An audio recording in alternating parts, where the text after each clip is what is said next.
మిథున రాశి వారికి సుఖము ధనలాభము, కర్కాటక రాశి వారికి స్వల్ప ఆరోగ్యభంగం, వృశ్చిక రాశి వారికి ధనవృద్ధి, మీనరాశి వారికి వాహన యోగం, వ్యాపార అభివృద్ధి.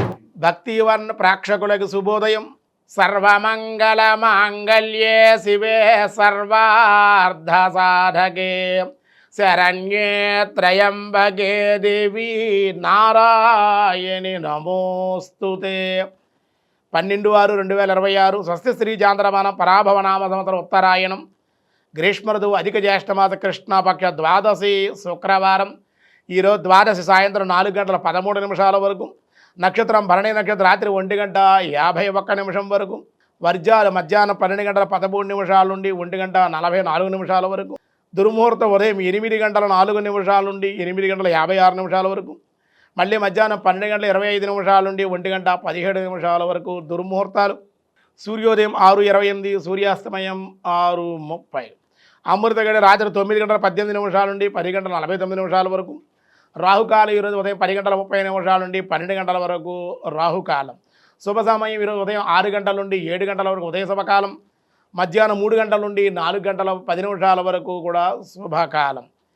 అతిగండం రాత్రి 7:26, తైతుల కరణం సాయంత్రం 4:13, గరంజి తెల్లవారుజామున 3:09. ఈరోజు దినారంభ చక్రంలో ముందుగా మేషరాశి వారికి ధనవృద్ధి, కార్యసిద్ధి, భోజన సౌఖ్యాలు ఉండే అవకాశం ఉంది. వృషభ రాశి వారి సామాన్య ఫలితాలు ఉంటాయి, కానీ ధనలాభం ఉంటుంది. శ్రమ చేతే కార్యాలన్నీ పూర్తయ్యే అవకాశం ఉంది.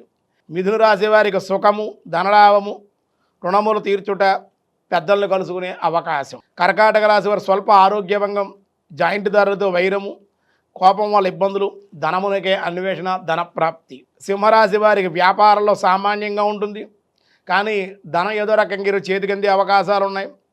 సంతానం ద్వారా సౌఖ్యాన్ని పొందే అవకాశాలు, సంతానం ద్వారా శుభవార్తలు వినే అవకాశాలు ఉంటాయి. కన్యారాశి వారి ధార్మిక చింతనలు, ఆరోగ్యం, ఉద్యోగస్తులకైతే ప్రమోషన్లు, వ్యాపార మూలికంగా లాభాలు ఉన్నప్పుడు కొంచెం ఒత్తిళ్ళు కూడా ఉండే అవకాశాలు ఉన్నాయి. తులారాశి వారికి పాపకార్య చింతన, దుష్ట సాంగత్యం, సామాన్య ఫలితాలు ఉంటే కుటుంబ సమస్యలు కూడా కొంచెం ఇబ్బంది పెట్టే అవకాశం ఉంది.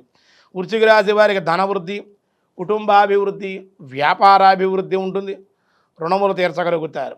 ధనస్సు రాశి వారికి వృత్తి ఉద్యోగాల యందు ధనలాభము, ఆరోగ్యము, వ్యాపార మూలికంగా లాభాలు ఉంటాయి.